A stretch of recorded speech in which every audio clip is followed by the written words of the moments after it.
வணக்கம் நண்பர்களே. இது தமிழ் கவியுலக வலைவலி. நான் முத்துக்குமரன். நம்ம பொதுவாக நம்மளுடைய தமிழ் கவியுலக வலைவலியில் நிறைய இலக்கியம் சார்ந்த மொழி சார்ந்த நிறைய விஷயங்களை பார்த்துட்ருக்கோம். அந்த வகையில் கடந்த மாதம் நம்மளுடைய சென்னை நந்தனம் ஒய்எம்சிஏ வளாகத்தில் ஒரு புத்தக திருவிழா நடந்துச்சு. அந்த புத்தக திருவிழாவில் நானும் கலந்துக்கிட்டு இருந்தேன். அங்கே நிறைய புத்தகங்களையும் வாங்கியிருந்தேன். என்னென்னா, நான் புத்தக திருவிழாவில் நான் எப்போவுமே கலந்துக்கிட்டேன் அப்படின்னா, முதல்ல நான் போகிற இடம் எஸ் ராமகிருஷ்ணன், எழுத்தாளர் எஸ் ராமகிருஷ்ணன் ஐயாவுடைய பதிப்பகமான தேசாந்திரி பதிப்பகத்துக்கு போவேன். போனேன்னா அங்கே போயிட்டு நிறைய புத்தகங்கள் வாங்குவேன். அந்த வகையில் இந்த தடவையும் தேசாந்திரி பதிப்பகத்துக்கு போய் ஒரு 3 புத்தகம் வாங்கினேன். தோற்றம் சொல்லாத உண்மை, அப்புறம் இருள் இனிது ஒளி இனிது, அப்புறம் திரையெங்கும் முகங்கள் அப்படிங்கிற ஒரு 3 புத்தகம் வாங்கினேன்.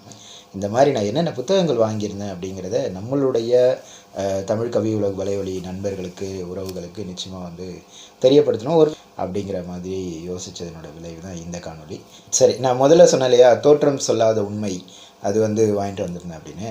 அந்த புத்தகத்தை நான் படித்து முடிச்சிட்டேன். ஆனால் இன்னொரு நண்பர் வாங்கிட்டு போயிட்டார். இதுக்கு நடுவில் மீதி இருக்க புத்தகங்கள்லையும் இந்த புத்தகம் உங்களுக்கு தெரியுதா, திரையெங்கும் முகங்கள் அப்படின்னு சொல்லி இந்த புத்தகம் இதுவும் தேசாந்திரி பதிப்பகம் தான் வெளியீடு. 450 ரூபாய் இந்த புத்தகத்தினுடைய விலை. நம்மளுடைய எழுத்தாளர் ராமகிருஷ்ணன் ஐயா பார்த்த அயல்மொழி திரைப்படங்கள், ஆவண திரைப்படங்கள், அதே மாதிரி நிறைய நாவல்கள், இதை பற்றியெல்லாம் அவருடைய கருத்துக்களை இந்த புத்தகங்களில் எழுதியிருக்காரு. தோற்றம் சொல்லாத உண்மையும், இருள் இனிது ஒளி இனிது, அப்புறம் இந்த திரையெங்கும் முகங்கள், இந்த 3 புத்தகமுமே ஒரே மாதிரி தான். அதுவும் முக்கியமாக அவர் பார்த்தது இத்தாலிய நியோ ரியலிச சினிமா அப்படின்னு சொல்லுவோம். இத்தாலி மொழி படங்கள், அதாவது உலக சினிமாக்களில் இத்தாலிய மொழி படங்களுக்கு ஒரு தனி இடம் உண்டு. அந்த இத்தாலிய மொழி படங்களில் அவர் மிகவும் பார்த்து ரசித்த அற்புதமான கருத்துக்கள் கொண்ட திரைப்படங்கள் எல்லாத்தையும் இந்த 3 புத்தகங்களையும் பதிவு பண்ணியிருக்காரு. இதுலேயும் நான் தோற்றம் சொல்லாத உண்மையில் இருந்த திரைப்படங்களாகட்டும், இந்த திரையெங்கும் முகங்கள், அப்புறம் இன்னொரு புத்தகம் இந்த இருள் இனிது ஒளி இனிது அப்படிங்கிற இந்த புத்தகம், இந்த மாதிரி இருக்கக்கூடிய இந்த புத்தகங்களில் இருக்கக்கூடிய குறிப்பிட்ட சில திரைப்படங்கள் வலைவலியாகட்டும், அதே மாதிரி மற்ற கூகுள் அந்த மாதிரியான குரோம் அந்த மாதிரியான இடங்களையும் நானே போய் தேடி எடுத்து வேறு ஏதாவது வலைதளங்களில் இருக்கா அப்படின்லாம் தேடி எடுத்து கூட நான் பார்த்தேன். அந்த வகையில் நான் பார்த்த இந்த திரையெங்கும் முகங்கள், அப்புறம் இந்த இருள் இனிது ஒளி இனிது, இந்த மாதிரியான புத்தகங்கள்லாம் முக்கியமான சில திரைப்படங்கள்லாம் பார்த்தப்போ ரொம்ப வியந்து போனேன். இன்னுமுமே சொல்லணும் அப்படின்னா, இந்த புத்தகம், இந்த திரையெங்கும் முகங்கள் அப்படிங்கிற இந்த புத்தகத்தில் முதல்ல ஒரு கதை இருக்கும். ஸ்பெஷல் டே அப்படின்னு சொல்லி ஒரு இத்தாலிய மொழி படம் தான். அந்த திரைப்படத்தினுடைய கதை பார்த்திங்கன்னா ரொம்ப அற்புதமாக இருக்கும். ஒரு 2 மிகப்பெரிய தலைவர்கள் இத்தாலியில் சந்திச்சுப்பாங்க. ஒருத்தர் ஹிட்லர், இன்னொருத்தர் அப்போதைக்கு இத்தாலியை ஆண்டு கொண்டிருந்த முசோலினி. இவங்க 2 பேரும் சந்திக்கக்கூடிய ஒரு மிகப்பெரிய அரசியல் நிகழ்வு நடக்கும். இன்னொரு பக்கம் ஒரு வீட்டுக்குள்ளே ஒரு நிகழ்ச்சி நடக்கும். ஒரு குடும்ப பெண், ஒரு குடும்ப தலைவி, அவளுடைய வாழ்க்கையில் ஒரு நிகழ்ச்சி நடக்கும். இது 2த்தில் நாட்டில் நடந்தது சிறந்ததா, வீட்டில் நடந்தது சிறந்ததா, எது அப்படிங்கிறத நீங்களே உங்களுடைய பார்வைக்கு நீங்கள் பார்த்து தெரிஞ்சுக்கோங்க அப்படின்னு சொல்லி ரொம்ப அற்புதமாக அந்த கதையில் அவங்க சொன்ன விதம், நான் அந்த படத்தினுடைய ஒரு சில காட்சிகள் தான் என்னால் பார்க்க முடிஞ்சது. அந்த ஒரு சில காட்சிகளே அவ்வளோ அற்புதமாக இருந்துச்சு அப்படின்னு சொல்லலாம். ரொம்ப வியந்து பார்த்தேன் நான். அதே மாதிரி நிறைய ஆவணப்படங்களெல்லாம் இதில் விவரிச்சிருப்பார். ஒரு ஆக்டோபஸ் இன் நண்பன் அப்படின்னு சொல்லி ஒரு ஆவணப்படத்தெல்லாம் விவரிச்சிருப்பார் நிறைய. அதே மாதிரி இந்த கொரோனா காலகட்டங்களில் ஒரே நாளில் மட்டும் உலகம் முழுக்க இருந்த எல்லாரும் என்ன பண்ணியிருக்காங்க, அன்னைக்கு தேதிக்கு மட்டும், அந்த ஒரு நாளில் மட்டும் உலகம் முழுக்க நடந்த என்ன சொல்கிறது, நிறைய பிரசவங்களாகட்டும், நிறைய திருமணங்களாகட்டும், அன்றைக்கி தேதியில் என்னெல்லாம் நடந்துச்சு, அப்புறம் ஒரு மனிதர்கள் நம்ம என்னெல்லாம் பண்ணோம், அந்த ஊரடங்கு காலகட்டங்களில் நம்ம என்னெல்லாம் பண்ணோம் அப்படிங்கிறத ஒரு ஆவணப்படுத்தியிருக்காங்க. ஆவணப்படுத்தி ஒரு படமாக வெளியிட்டிருக்காங்க. வலைவலியிலே அதோட இணைப்பெல்லாம் இருக்குது. உலகில் ஒரு நாள் அப்படின்னு சொல்லி 181வது பக்கத்தில் இந்த புத்தகத்தில் கொடுக்கப்பட்டிருக்கு. லைஃப் இன் அ டே அப்படின்னு சொல்லி வலைவலியிலே இருக்குது. ஒரு நாள், ஒரே ஒரு நாளில் உலகம் முழுக்க என்னெல்லாம் நடந்துச்சு. எவ்வளோ அற்புதமான ஒரு காணொலியாக இருந்துச்சு அப்படின்னா, நான் பார்க்கும்போது ஒரு சில இடங்களில் நம்ம திரைப்படங்கள் பார்க்கும்போது தான் ஒரு மிகைப்படுத்தப்பட்ட ஒரு உணர்வையோ அல்லது ஒரு அன்பையோ பாசத்தையோ ஒரு அழுகையோ எதையோ ஒன்று நம்ம பார்க்கும்போது நம்ம அழுதுருவோம். ஆனால் இந்த லைஃப் இன் ஒன் டே அப்படிங்கிற இந்த ஆவணப்படத்தை பார்க்கும்போது நான் ஒரு இடத்துல என்ன அறியாமல் வந்து எனக்கு கண்ணு கலங்கிருச்சு. இந்த மாதிரியான தேவையான தகவல்களை எல்லாம் நம்ம வந்து தெரிஞ்சு வச்சுக்கிட்டோம் அப்படின்னா உண்மையிலேயே நம்ம மனசுக்கு நம்ம ரொம்ப ஒரு அற்புதமான மனிதர்களாக இருப்போம். ஏன்னா புத்தகங்கள் தான் நம்மளை வடிவமைக்குது இல்லையா? அதுக்காகவே இந்த காணொலியை வந்து முக்கியமாக பதிவு பண்ணணும் அப்படின்னு பார்த்தேன். அடுத்ததாக நான் படித்த புத்தகம் அப்படின்னு பார்த்தீங்கன்னா இந்த இருள் இனிது ஒளி இனிது. இந்த புத்தகத்தில் ஒரு மிகப்பெரிய ஒரு நான் படித்ததில் என்னை வந்து ரொம்ப பாதித்த ஒரு கதை அப்படின்னா இயக்குனர் லூயி புனுவல் அப்படிங்கிற இயக்குனருடைய விருதியானா அப்படிங்கிற ஒரு திரைப்படம். மதம் வந்து நம்மளுடைய வாழ்க்கையில் எந்த அளவுக்கு பங்காற்றுது, அது நல்ல செயல்களாக இருக்கட்டும் கெட்ட செயல்களாக இருக்கட்டும் எல்லாத்துலேயுமே மதம் எப்படி ஒரு மனிதனுடைய வாழ்க்கையில் வந்து பங்கெடுக்குது, மதத்தினுடைய பங்கு ஒரு மனிதனுடைய வாழ்க்கையில் இருக்குது அப்படிங்கிறத விருதியானா அப்படிங்கிற அந்த திரைப்படம் மூலமாக வந்து சொல்லியிருந்திருப்பார். அதில் வந்து ஒரு கன்னியாஸ்திரியாக இருக்கக்கூடிய ஒரு பெண் அவங்களுடைய வாழ்க்கையில் நடக்கக்கூடிய செய்திகளை தான் வச்சு வந்து எப்படி சொல்லியிருப்பாங்க. ரொம்ப அற்புதமாக இருந்துச்சு. அதே அந்த விருதியானா அப்படின்ற இந்த கதையும் ஸ்பெஷல் டே அப்படிங்கிற இந்த கதையும் இது ரெண்டையுமே வந்து நான் என்னுடைய ஸ்பாட்டிஃபை செயலி அந்த ஆப் இருக்கு இல்லையா, அந்த ஆப்லேயும் வந்து குரல் பதிவாக பண்ணி அதோட கதையை அப்படியே இந்த புத்தகத்துலேருந்து ஒரு சான்றாக ஒரே ஒரு கதையை மட்டும் எடுத்து நான் அதை அப்படியே படித்து அதை வந்து குரல் பதிவாக பண்ணி நான் அதில் பண்ணி வச்சுருக்கேன். யாருக்காவது வேணும் அப்படின்னா ஸ்பாட்டிஃபை போயிட்டு தமிழ் கவியுலகு அப்படின்னு சொல்லி தட்டச்சு பண்ணால் வரும்.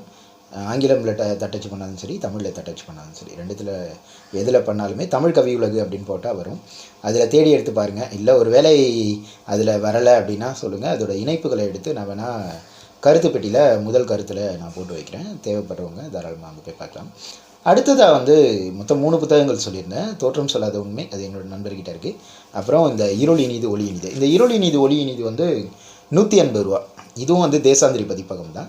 ரொம்ப அற்புதமான ஒரு புத்தகம். இதில் நிறைய தலைப்புகளை சொல்லியிருக்காரு. நான் ஒரே ஒரு எடுத்துக்காட்டுக்கு ஒரே ஒரு தலைப்பு மட்டும் நான் சொல்லி அதனுடைய கதையை மட்டும் சும்மா ஒரு வரியில் சொல்லி முடிச்சிருக்கேன். அடுத்ததாக நான் படித்த புத்தகம் அப்படின்னு பார்த்தீங்கன்னா ஹிட்லர். இந்த புத்தகத்தை எழுதினவர் வந்து மருதன் ஐயா. இந்த புத்தகம் வந்து 275 ரூபா. கிழக்கு பதிப்பகம் வந்து இந்த புத்தகத்தை வெளியிட்டிருக்காங்க. இவருடைய வாழ்க்கையை வந்து நம்ம பொதுவாகவே வந்து எல்லாம் என்ன சொல்லியிருப்பாங்க அப்படின்னா ஹிட்லர்னால் ரொம்ப மோசமானவன், ரொம்ப கெட்டவன் அப்படின்னு சொல்லியிருப்பாங்க. அதாவது வந்து உண்மையிலேயே ஹிட்லர் பண்ணது தப்பு தான், அதை வந்து மறுக்க முடியாது, அதை நம்ம ஏற்றுக்கிட்டு தான் ஆகணும். ஏன்னா வந்து கிட்டத்தட்ட வந்து ஒரு 6 கோடி பேர் இறப்புக்கு காரணமான ஒரு போரை நிகழ்த்திய, ஒரு 6லேருந்து 8 கோடி பேர் இறப்புக்கு காரணமான ஒரு போரை நிகழ்த்திய ஒரு வரலாற்றின் ஒரு மிகப்பெரிய ஒரு கொடுங்கோலன், கொலைபாதகன், என்ன வேணால் சொல்லிக்கலாம். அப்படின்னு சொல்லணும்னா இவரை சொல்லலாம். ஆனால் அதற்கு என்ன அடிப்படை காரணமாக இருந்தது? ஹிட்லர்னு ஒருத்தர் வந்து இந்த உலகத்தை வந்து இத்தனை கோடி பேரை அழித்து மாச்சு சாகடிச்சிருக்காரு அப்படின்னா அதுக்கு ஒரு காரணம் இருக்கும்ல. அந்த காரணத்தை தேடி ஒரு மிகப்பெரிய ஒரு வரலாற்று செய்தியை இந்த புத்தகங்களில் வந்து ரொம்ப அழகாக சொல்லியிருக்காரு. ஹிட்லர் வந்து பிறந்ததுலேருந்து கடைசியாக அவருடைய வாழ்ந்த காலகட்டம் வரைக்கும் எல்லாத்தையுமே இதில் வந்து ரொம்ப தெளிவாக அவர் எப்படி வந்து தற்கொலை பண்ணிக்கிறதுக்கு முன்னாடி என்னெல்லாம் பண்ணார், அவருடைய காதலி வந்து ஈவா பிரவுன், அவங்க தான் வந்து ஹிட்லருடைய காதலி, அவங்க இவரோட வாழ்க்கையில் எப்படி வாழ்ந்தாங்க அப்படிங்கிறத பற்றின எல்லா தகவலுமே இந்த புத்தகங்களில் ரொம்ப அற்புதமாக வந்து மருதன் ஐயா எழுதியிருக்காரு. இந்த புத்தகங்களுமே இப்போ நான் ஹிட்லர்னு சொன்னேன் இல்லையா, ஹிட்லரோட வாழ்க்கையினுடைய இந்த புத்தகங்கள் நான் படித்து முடிச்சுட்டேன். இருந்தாலும் இதை பற்றி தனியாக ஒரு காணொலி போடணும். அதே மாதிரி இந்த திரையங்கு முகங்கள், இருள் இனிது ஒளி இனிது, இந்த புத்தகங்கள் எல்லாத்த பற்றியும் தனித்தனியாக ஒரு காணொலி போடணும் அப்படின்னு பார்த்துட்ருக்கேன். முடிஞ்ச வரை அதையும் சீக்கிரமாக பண்ணுற மாதிரி பார்க்குறேன். அடுத்ததாக நான் வாங்கியிருந்த புத்தகம் வந்து ஆதி நிலத்து மனிதர்கள் அப்படிங்கிற புத்தகம். இது வந்து ஹேமா அப்படின்றவங்க எழுதியிருந்தாங்க. இந்த புத்தகத்தை நான் எங்கே வாங்கினேன் அப்படின்னா சிங்கப்பூர் பதிப்பகம் அப்படின்னு சொல்லி சிங்கப்பூர் பதிப்பகம்னு ஒரு பதிப்பகம் இருந்துச்சு. அந்த பதிப்பகத்தில் தான் இந்த புத்தகம் வாங்கியிருந்தேன். இது வந்து என்ன அப்படின்னு பார்த்தீங்கன்னா சிங்கப்பூர் மனிதர்களுடைய வாழ்க்கை வரலாறு தான் அப்படின்னு நான் நினைக்கிறேன். ஆனால் நான் இந்த புத்தகத்தை இன்னும் படிக்கலை. புத்தகம் வந்து 180 ரூபாய். 180 ரூபா இந்த புத்தகம். வாங்கி படிக்கணும்னு நினைக்கிறவங்க தாராளமாக வாங்கி படிங்க. நானுமே இன்னும் இந்த புத்தகத்தை முழுக்க படிக்கலை. ஆனால் எழுதினவங்க ஹேமா அப்படிங்கிறது மட்டும்தான் படிச்சிருக்கேன். முழுக்க படிச்சுட்டு இதை பற்றியே நான் வந்து கண்டிப்பாக ஒரு காணொலி வெளியிடுறேன். அடுத்ததாக நான் வாங்கியிருந்த புத்தகம் வந்து தமிழர் போராட்டமும் தமிழர் உணர்வும் அப்படிங்கிற இந்த புத்தகம். நம்ம உளவியல் அடிப்படையில் நம்ம எந்த அளவுக்கு வலிமையானவங்க அப்படின்னா இதில் வந்து எழுதிப்பார் அப்படின்னு நினைக்கிறேன். நான் இந்த புத்தகத்தையும் இன்னும் படிக்கலை. இந்த புத்தகம் வந்து பொதுமை பதிப்பகம் வெளியிட்டிருக்காங்க. நம்மளுடைய ஆசிரியர் அவருடைய பெயர் வந்து தமிழ்நேயன் அப்படின்னு இருக்கு. இன்னும் இந்த புத்தகத்தை நான் படிக்கலை. அதனால் நான் வந்து படிச்சுட்டு இந்த புத்தகத்தை பற்றின என்னுடைய கருத்துக்களையும் நான் கண்டிப்பாக பதிவிடுறேன். சரி, அடுத்ததாக வந்து நான் வாங்கியிருந்த புத்தகம், இது வந்து நான் வாங்கலை, அவங்களே வந்து கொடுத்தாங்க அப்படின்னு சொல்லலாம். என்னென்னா சிங்கப்பூர் பதிப்பகம் சொன்னேன் இல்லையா, அதே சிங்கப்பூர் பதிப்பகத்தினுடைய புத்தகம். இந்த புத்தகத்தில் என்ன அப்படின்னா, இப்போ சிங்கப்பூரில் இருக்கக்கூடிய முக்கியமான எழுத்தாளர்கள், படைப்பாளர்கள், அவங்கெல்லாம் வந்து அவங்க என்னென்ன மாதிரியான புத்தகங்கள்லாம் எழுதியிருக்காங்க அப்படிங்கிறத ஒரு தொகுப்பாக போட்டு அதையே ஒரு புத்தகமாக வந்து வெளியிட்டிருக்காங்க. இந்த மாதிரி நம்ம ஊரில் கூட வெளியிட்டாங்க அப்படின்னா ரொம்ப நல்லாயிருக்கும் அப்படின்னு நினைக்கிறேன். அடுத்தது வந்து ஒரு 3 புத்தகங்கள் வச்சுருக்கேன். இந்த 3 புத்தகங்களை வந்து நான் புத்தக கண்காட்சியில் வாங்கலை. இதை வந்து என்னென்னா, ஒரு தடவை தியாகராய நகர் போகும்போது அங்கே வந்து ஒரு சில பதிப்பகங்கள் பார்த்து அந்த பதிப்பகங்கள்லேருந்து வாங்கின புத்தகங்கள் இருக்குது. என்ன அப்படின்னா, ஜென் தத்துவ கதைகள் அப்படிங்கிற இந்த புத்தகம் வந்து ரொம்ப குறைவான ஒரு விலை தான், 50 இல்லை 30 தான் இருக்கும்னு நினைக்கிறேன். இந்த புத்தகம் வெறும் 50 ரூபா தான். 50 ரூபா வந்து புத்தகம். இது வந்து கற்பகம் பதிப்பகம், இது வந்து மீனாட்சி பதிப்பகம். ஆனால் நான் வாங்கினது கற்பகம் பதிப்பகமில் வாங்கினது. இதில் இருக்கிறது மீனாட்சி பதிப்பகம் அப்படின்னு போட்டிருக்கு. அதே கற்பகம் பதிப்பகமில் 2 நூல்கள் வாங்கியிருந்தேன். ஒன்று வந்து இந்த ஜென் தத்துவ கதைகள் வாங்கியிருந்தேன். 2வது சிக்மண்ட் ஃப்ராய்டு, அவர் வந்து அவருடைய வரலாறும் அவருடைய சிந்தனைகளும், இது 2மே இதில் வந்து எழுதப்பட்டிருக்கு. இந்த புத்தகம் வெறும் 30 ரூபா தான். அதுவாவது 50 ரூபா, இது வெறும் 30 ரூபா தான். இது வந்து கற்பகம் புத்தகாலயமே இது வெளியிட்டிருக்காங்க. இது வந்து எழுதியிருக்கவர் தமிழ் பிரியன் அப்படின்ற ஆசிரியர் வந்து எழுதியிருக்காரு. இந்த புத்தகமும் நான் இன்னும் படிக்கலை. நான் வாங்கினதில் இதுவரை ஒரு 4 புத்தகங்கள் படிச்சிருக்கேன். மீதி இருக்கக்கூடிய இன்னொரு 5-6 புத்தகங்கள் படிக்கலை. இப்போ தான் படிச்சிட்ருக்கேன். படித்ததும் இல்லாமல் ஏற்கனவே படித்த புத்தகங்களை வச்சும் அதில் முக்கியமான தகவல்கள் எடுத்து தனித்தனி காணொலிகளை போடணுன்னு பார்த்துட்ருக்கேன். அதையும் விரைவில் போடுறேன்.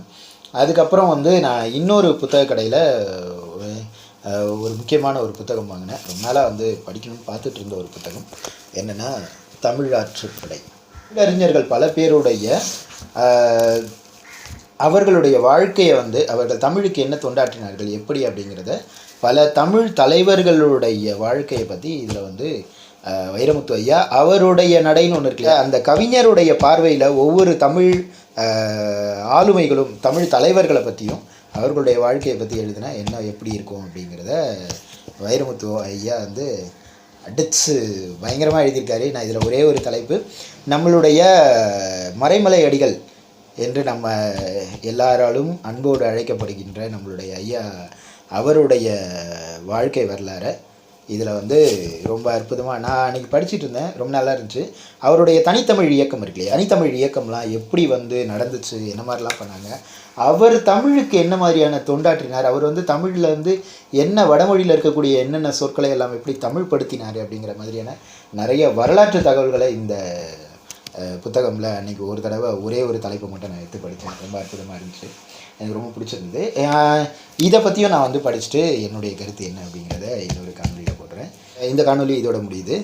இந்த காணொலி பற்றின உங்களுடைய கருத்துக்களை எனக்கு மறக்காமல் தெரியப்படுத்துங்க. ஒருவேளை இன்னும் வேறு ஏதாவது உங்களுக்கு தெரிந்த புத்தகங்கள் படித்து ஏதாவது சொல்லணும் அப்படின்னு நினச்சிங்கன்னா நான் அதையும் வந்து மறக்காமல் கருத்து பட்டியலில் சொல்லுங்கள். இந்த பகுதி உங்களுக்கு பிடிச்சிருக்கும் அப்படின்னு நினைக்கிறேன். தொடர்ந்து இணைந்திருப்போம். மீண்டும் மற்றும் ஒரு இனிய சரியான காணொலியில் சந்திப்போம். நன்றி, வணக்கம் நண்பர்களே.